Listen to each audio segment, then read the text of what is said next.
안녕하십니까. 9월 16일 금요일 말씀 묵상 함께 시작하겠습니다. 오늘도 말씀으로 하루를 시작하시는 귀한 성도님들이 주님의 살아계심을 말씀을 통해서 느끼시고 그 은혜 가운데 충만히 거하시는 하루 보내시기를 간절히 기도합니다.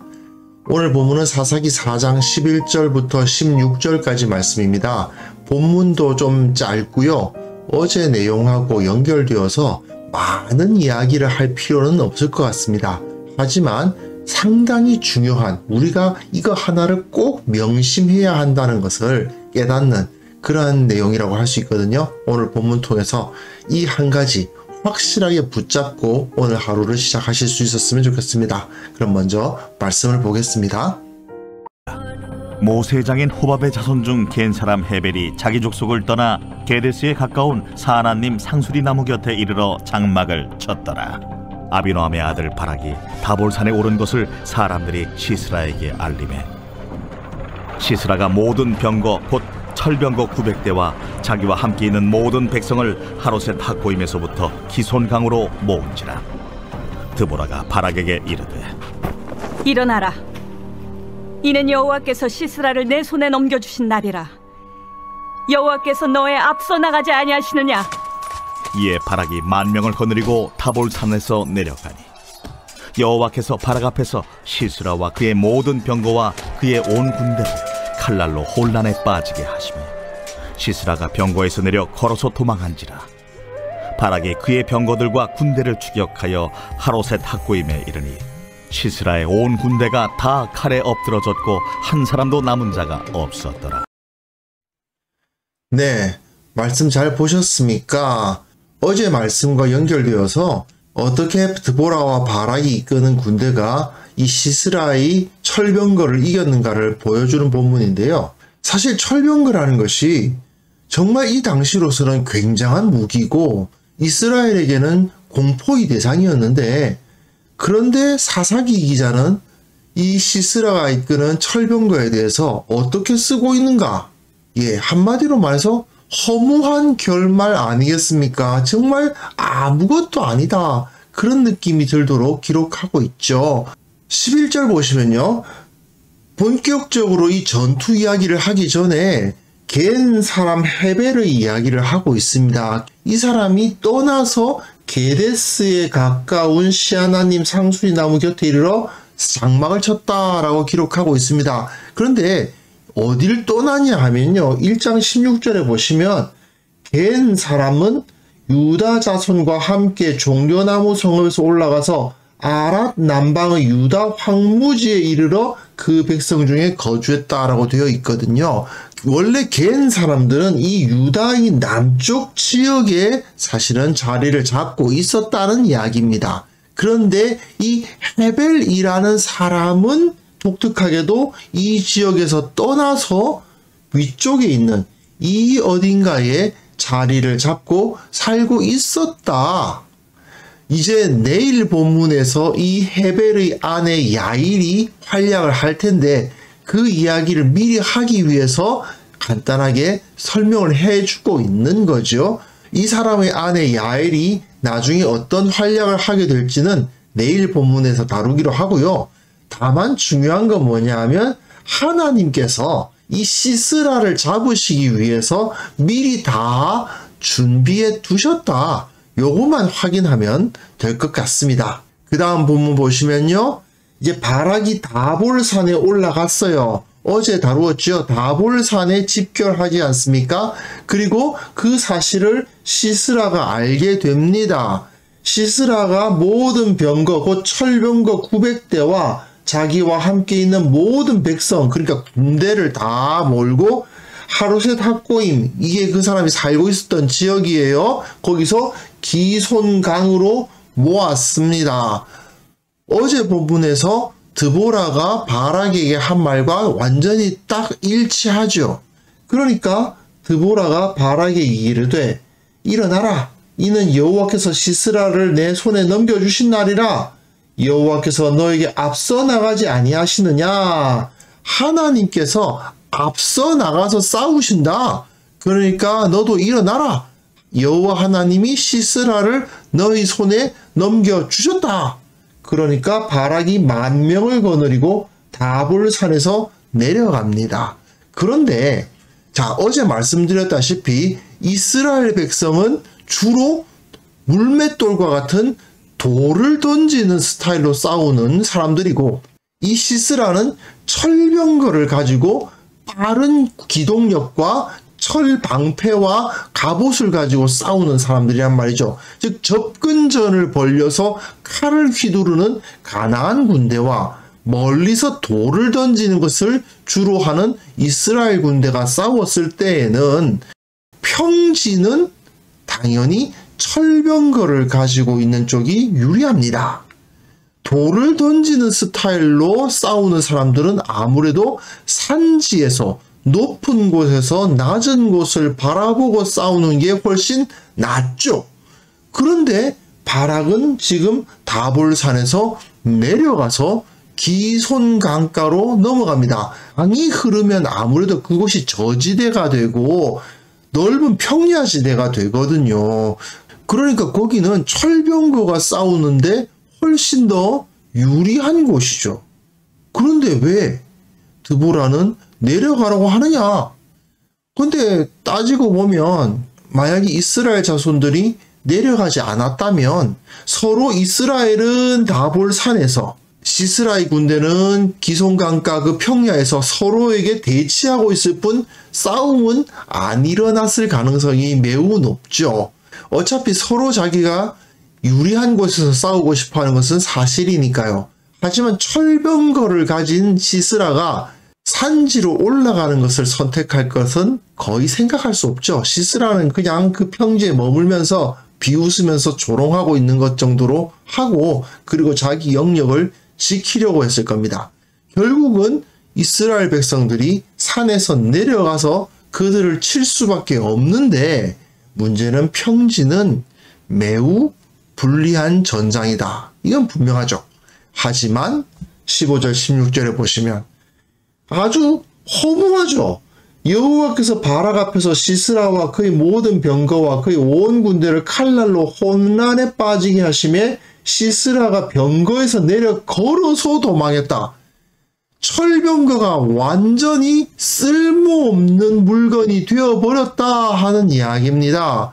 그래서 바락이 그의 병거들과 군대를 추격하여 하로셋 합고임에 이르니, 그러니까 원래 그 본부죠. 시스라의 본부까지 쳐들어 올라가가지고 시스라의 온 군대가 다 칼에 엎드러졌고 한 사람도 남은 자가 없었다. 전멸이었다 이겁니다. 어떻게 이런 일이 벌어질 수 있는가? 좀 사사기 기자가 너무 성의 없게 기록한 거 아닌가? 어떻게 싸워가지고 이겼는지 좀 설명 좀 해주지.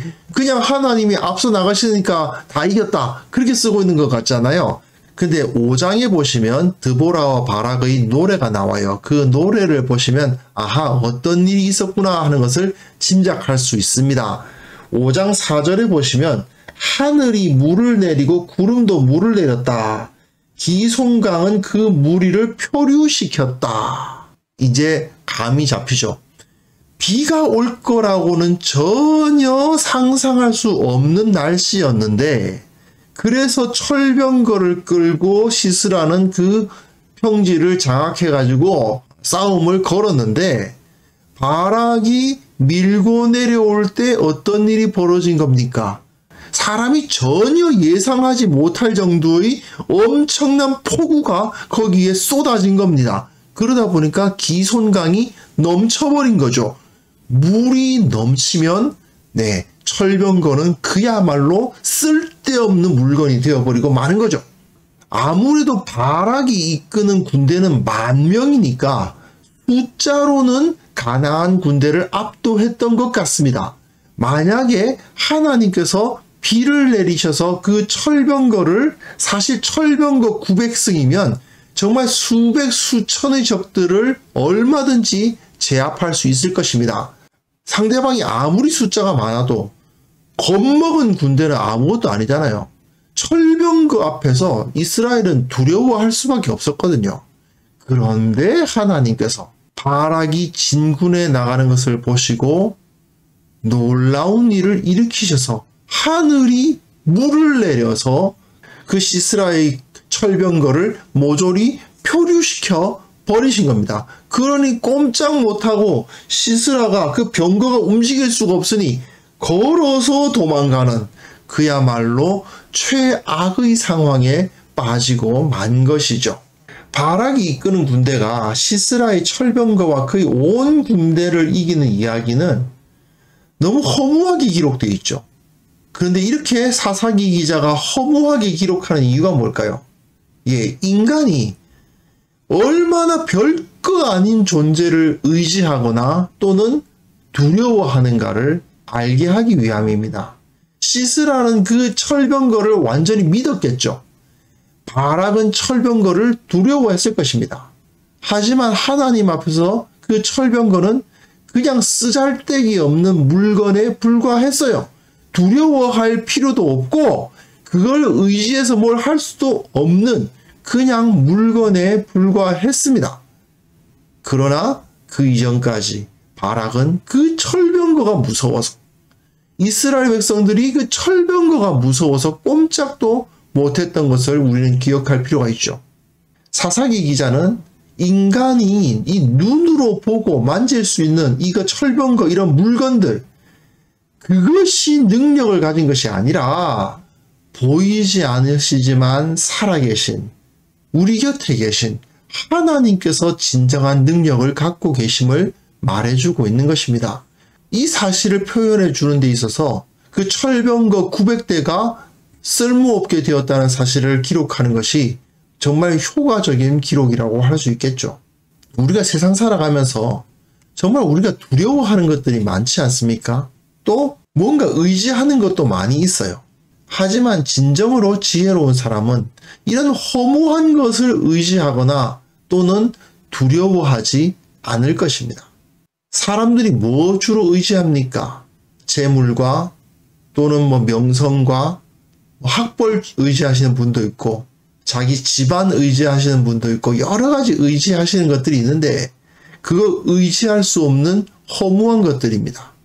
또 돈 많이 가진 사람, 힘 있는 사람 두려워하시는 경우도 있는데 그거 두려워할 필요 전혀 없는 허무한 것입니다. 오직 살아계신 하나님만이 우리가 의지할 만한 대상이고 또한 오직 하나님만이 우리가 두려워해야 할 대상이라는 사실을 우리는 기억할 수 있었으면 좋겠습니다. 그렇게 했을 때에 우리 앞에 놓인 수많은 장애물, 우리를 공격하는 대적들이 그야말로 아무것도 아닌 존재가 되어서 우리 앞에서 사라지는 그런 역사를 경험할 수 있을 것입니다.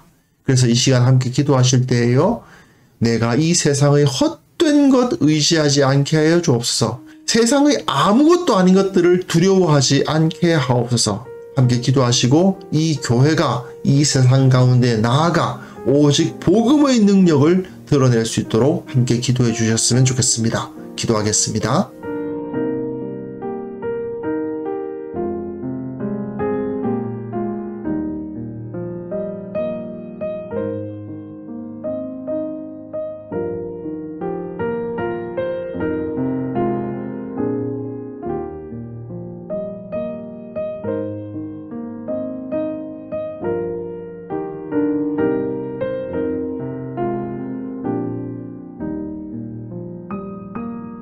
하나님 아버지, 오늘 말씀처럼 참으로 아무것도 아닌 헛된 것을 의지하거나 또한 두려워하는 그런 어리석은 자들이 되지 않도록 우리를 붙들어 주옵소서. 세상의 힘이 얼마나 헛된 것인가를 마음속 깊이 깨닫게 하시고 하나님 외에는 그 어떠한 것도 두려워할 것이 없다는 사실을 온전히 느끼게 하여 주셔서 이 세상 가운데 담대히 힘있게 복음 들고 살아가는 우리 모두가 되게 하여 주시기를 원하고 바랍니다. 교회를 주님께서 붙들어 주옵소서. 세상을 두려워하는 모습들 털끝만큼도 없도록 주님 담대한 마음 허락하여 주시고 영적인 점투에 나서기를 두려워하지 않는 공동체가 되게 하여 주시기를 원하고 바랍니다. 그것을 통해서 참으로 교회가 이 세상 가운데 영광을 드러내고 예수 그리스도의 이름을 높이고 있다는 소식을 듣게 하여 주시기를 원합니다. 주님, 특별히 원하옵기는 이 나라와 이 민족 불쌍히 여겨 주옵소서. 헛된 것을 추구하는 자들이 아직까지도 많이 있습니다. 주님, 저들을 불쌍히 여겨주시고 저들을 깨우쳐 주시고 그것이 다 아무것도 아니라는 사실을 알게 하시고 살아계신 하나님 아버지의 그 진리만이 유일한 가치라는 것을 깨닫는 그런 역사가 일어날 수 있도록 도와주옵소서. 아버지, 오늘 하루 우리가 또한 영적 전투를 감당해야 됩니다. 두려워할 것을 두려워하게 하시고 의지할 것을 의지하게 하옵소서. 주의 말씀과 주의 진리만이 우리의 의지할 것이며 주님의 그 어미하심만이 우리의 두려워할 대상이라는 사실을 깨닫게 하시고 이 세상 가운데 능력으로 담대히 당당하게 우리가 걸어나가 주님의 영광 드러내는 귀한 성도들 다 될 수 있도록 도와주옵소서. 주님께서 우리와 함께 하여 주실 것을 믿고 감사드리오며 예수님의 이름으로 기도합니다. 아멘.